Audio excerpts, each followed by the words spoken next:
Los Santos, the city of dreams and failures. A city filled with crime, pain, and loss. Even today, Valentine's Day, a holiday that's supposed to be about love, friendship, togetherness. No, today shows me nothing but agony, so I'll throw myself into this job, this role of detective, of sorting through riddles and mysteries, of solving puzzles that just don't make sense. I'll do that so I won't think about her. I won't think about the woman who so truly broke me. She can rot in hell for all I care, and I'd know all about that. I'm here already. We got another one, boss. This time it's a girl.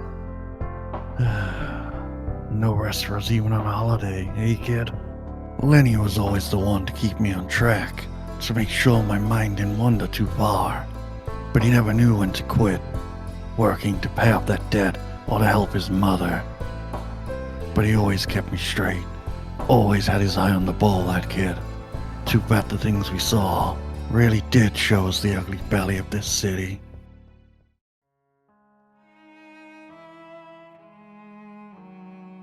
They really did a number on her. Bruising, blood pools around her. God, her head, ugh. Marks around her neck. It ain't pretty, boss. Looks like someone with a real sick vendetta. No, it was never pretty, never graceful, or full of dignity. Death came brutally and without mercy in Los Santos, whether smeared on the side of a road, or cracked with a bullet from a gun. Death came for all, one way or another. And this woman had found death in a sickeningly bad mood. I'm gonna go talk to the bodyguard.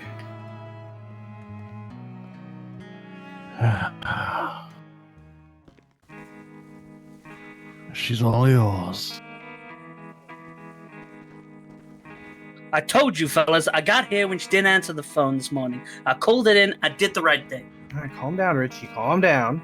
Pal, listen, I didn't do nothing. I found her like this. You can take my blood, my hair, whatever DNA you need. I didn't touch her. Okay, that'll come later. This is my partner, John. He's got some questions. Did you touch the body at all? How did you find her? No, I walked in and I just saw her there, just lying there in that pool of blood. I didn't want to touch her because, well, she's dead, right? Yeah, she's gone. So do you know why she was here? I never touched her, okay? I was just to help. I was hired to keep her out of trouble, and I'm damn good at my job. Except, well, I wasn't supposed to be on duty, so I did what I do, and, well, it's not my fault. Who the hell's gonna pay me now? Hey boss, I think we've got something for you. So unassuming how the simplest piece of evidence can keep a case going. Or bring it to a grinding halt. Lenny, we got other places to be. We'll let the boys clear up. I'm hungry. You? Yeah, I could eat. No matter the gore, no matter the misery, you can't get far without something lining your stomach. Sometimes days would slip by, and a meal or two would go forgotten, but I always did do my best thinking when I had good food in my belly. Hi gents, welcome to the diner. Just go ahead and grab a seat and I'll be right over. And what can I get you gentlemen? The French toast is always a favourite of our regulars. Just a black coffee for me, dollface. I'll take the chicken and waffles, please, Annie. Coming right up. 1 espresso, hold the cream, and 1 cluck and dunk. Patience is one of the better virtues to have, and one I like to convince myself I had abundance of. I made sure that things ain't rushed, mistakes weren't made, not like the scum I'd put away. I took my time, and that always worked in my favor. Here you go, boys. Now can I get anything else for you? Delicious as ever, Annie. Oh, you certainly know how to make a girl blush. We do actually have a question, miss. We found this matchbook at the scene of a crime, and it brought us here. What can you tell us about Madeline Burke? Ugh, she's a bitch. Stuck-up cow. Never tipped, never did nothing but complain about the food. She only ever ordered from us when she wanted something for a dinner that she was throwing. And she kept coming back and ordering with us again and again. And of course, no tip. Treated me worse than her fucking maid, and she had a thing or two to say about them. I swear, one night I was dropping some French toast off and she was slapping one of them across the face. Actual scum she was. I'm glad she's dead. Yeah, well, you know karma's never really sat well with me. Bitch probably got what she deserved in this life. Anyway, gents, call me if you need a refill. Always here to help the boys in blue. Karma, eh? Was it some kind of divine intervention? Or just a strange balancing of the world around us? Like I told that waitress, it never sat well with me. It seemed that the one who was heartbroken should be gifted with better prospects, not the cheating bitch of a wife that leaves him for some younger, less world-ruined version of them. But what did any of us really know? Do you even think this guy's gonna show? Yeah, the information was pretty solid. He meets a contact here, so we should have a better chance to grab him before then. I just don't think he's gonna. That son of a bitch!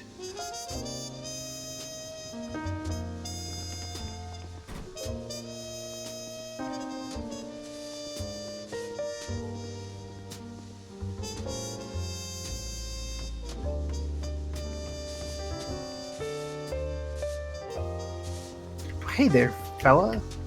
I'm Detective Lenny, and this right here, this is Detective John. We got a couple of questions for you. I ain't got nothing to say to the cops about Madeline Burke. The guilty always shoot themselves in the foot, and this guy, he'd given us all the ammo we would need to fire some ourselves. That's odd. We never mentioned anything about Miss Burke. Shit. Run. Run as fast as you can. There's no escape from the guilt that follows. No hiding spot that those pain memories won't reach you. It might be numbed with drink. It might go silent for a few years, but the thoughts always catch up. The innocence you profess to keep won't let your condemned thoughts stay silent. So they always run, no matter that it never ends well for them. What do you know about Burke's death? Nothing, I swear. I didn't know she was dead. I just assumed you were coming at me for the club stuff. What club? Her club. The old Broad Social Club. The one I had the unfortunate bad luck with interviewing for. I didn't know she was dead. I swear. An interview for what? She wanted to sell it. That's all I know. All I could figure out. I don't know why. She wanted a fluff piece. A disgusting lie about how amazing the club was and how anyone would be fortunate to work with her. And look, I never finished it because it seemed dodgy to me. Probably some laundering scheme. I don't know anything more. I swear to you. Yeah, swear to whoever you want. You're under arrest. Like I said before, I don't know nothing. Yeah, well, me and the big man here don't believe you. So tell us again, why'd Burke want to sell her joint? I told you, she was in rough waters. Though you wouldn't know it with the way she dressed and spoke to people. Mean as a spitting cat, that broad. She liked to talk, so I went poking around if someone that fancy is living in the backwaters. You know dodgy deals are ahead. Who'd want her dead? A hell of a lot of people. She was abusive, evil. Ain't no one mourning her, that's for sure. Another dead end. Another open case with too many paths leading me down the wrong way. Which thread should I follow? Which clue will crack open the case and spill all these secrets out into the open? Well, that's a bust, eh, boss? Want a coffee? Coffee always kept me going. Always kept the wheels churning in my brain. Bit of caffeine that truly helped me. And the kid made one hell of a coffee. Hey, we got the number, boss. Want me to go grab Detective Hall? No need. I'll take this one alone. Let Lenny catch his breath after the excitement of today. What a sexy man.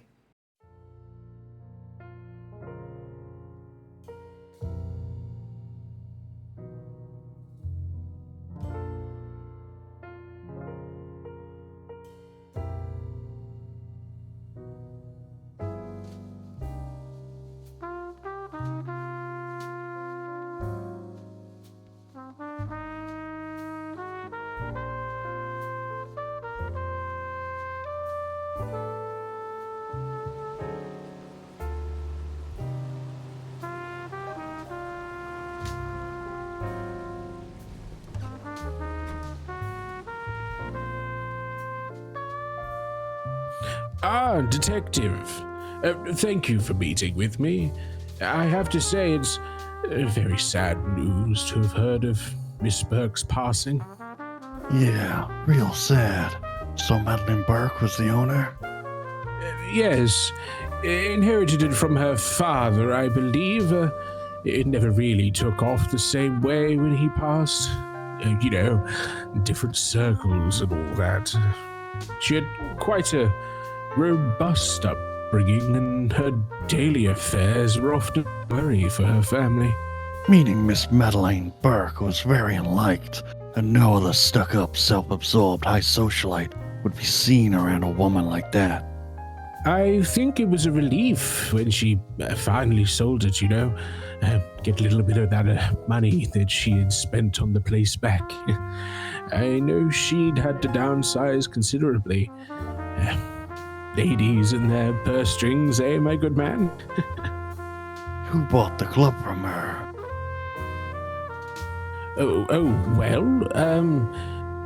Miss Burke simply called him Mr. H, and that once the deed was finalized, she'd bring him to us. I assumed she'd had it really sell him on it, and at least excuse why the rate was so low, but apparently he'd bought it without even needing a second glance. Charming fellow, very handsome. It is quite the prime estate, and she was really lowballing the sale. Desperate for cash, that woman. Left her with a nasty temper. Detective, if you could do me one small favor. If you manage to get in touch with Mr. H, we unfortunately aren't able to give his details out without consent or a warrant. Please tell him we look forward to his ownership. It is true to be the breath of fresh air this place sorely needed. After Miss Burke, God rest her soul. Rest her soul indeed.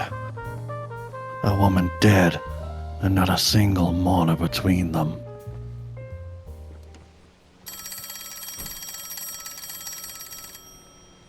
Detective Holland here. We have the report from the mortician and the background checks you wanted. It doesn't seem like this was a random attack. She's been dead for 4 days, cracked over the head before strangulation by telephone cord. No other DNA on scene. Whoever did this was meticulous. They knew what they were doing. I'll send you the files.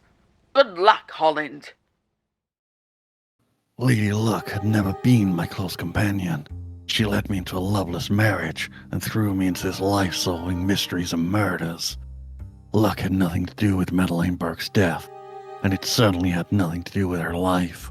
Disliked by the society she was supposed to be a part of, financially inept and struggling with losing that grip of a life she once knew. Madeline Burke died by someone's hand, by someone's willingness to take the hatred and turn it into action, to make her pay with her life. Yeah, Luck really had nothing to do with it, but hopefully she could look kindly on me and give me some that I desperately needed. Oh, hey boss. You're here late. Everyone's gone home. You need me to stay on the case with you? Let's get the facts straight, kid. Woman dead 4 days prior, strangled to death with a telephone cord. A woman who was notoriously nasty, obnoxious, greedy, and rude. I was hired to keep her out of trouble, the crazy bitch. One who many won't mourn. She was abusive, evil. Ain't no one mourning her, that's for sure. A woman with a superiority complex who demanded much from those, including her help.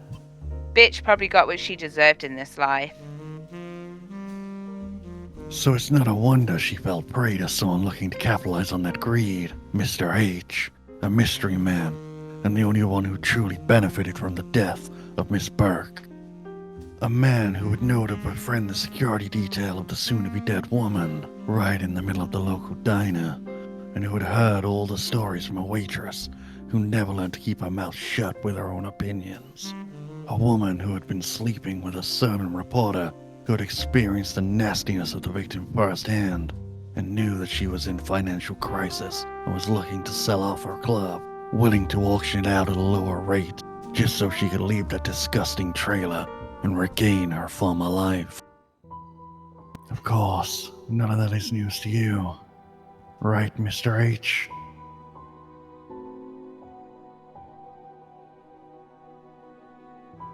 You figured it out. And here I thought I'd done a bang-up job of hiding the evidence of my involvement. At least if you're gonna shoot me, tell me why. What drove you to do something so twisted, so sick? Love, boss. Love made me do it. Of course it was love. That age-old tale of doing the wrong things for the right reasons. Except a woman was now dead, and it looked like my own foot was in the grave. That bitch deserved it, John. She brought nothing but pain and misery to everyone around her. No one's gonna mourn her, John. No one cares, John. People are happy she's dead. I did this world a favor. It's not our call to make, kid. Even when we have the right reasons. We aren't judge, jury, and executioner. We bring justice to victims. Yeah, well, what about justice for my own mother, John? What about the years of abuse my mother spent at her hand, constantly at her beck and call? That bitch harassed her, tore her down. I thought buying the club would bring her some peace. I tried to do it, John. I tried to do it the right way, but she still kept slandering my mother, the only cleaner left in that cesspool of a club. I tried to save her. When my mother came back that night with another bruised eye, I lost it. This world didn't deserve scum like that. It's sick enough as it is. Are you gonna shoot me, kid? No. Just gotta keep quiet. You can do that, boss, right?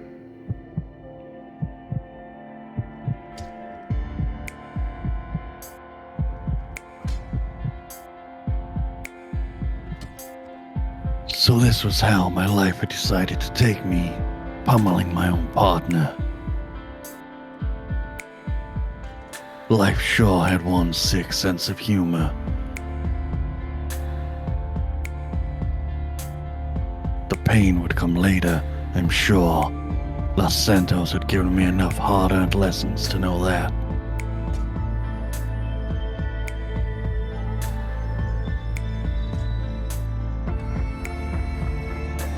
Maybe Madeline Burke deserved to die. Maybe the world can't miss someone that misled. But we can't condemn people. We simply solve what clues the dead leave behind. That's enough for me. But maybe that's just because I don't have that love anymore. Not like you feel for your mother.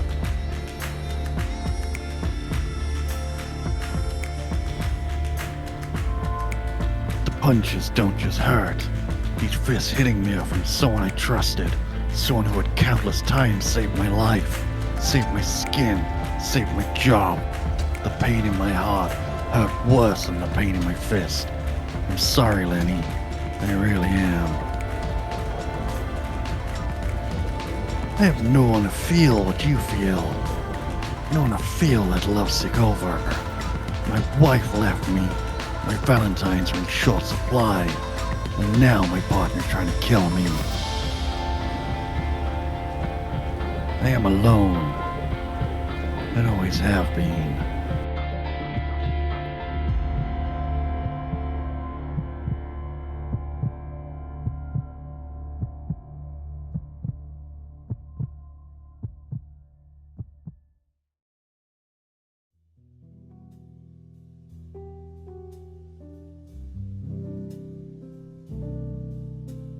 Why do I cry over the window pane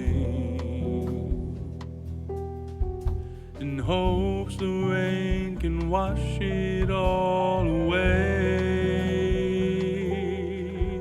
The stain the city put on me. I find myself struggling to see the problems ever ending. Betrayal, that's life in the city. Betrayal, no, it won't go our way. Betrayal, that's life in the city. Betrayal.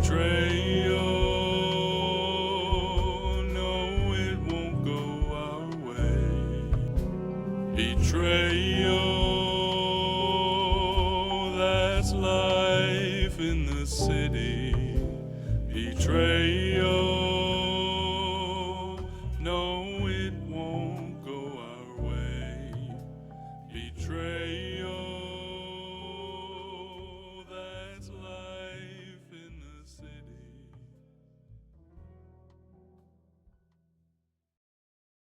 Dreamcore Productions.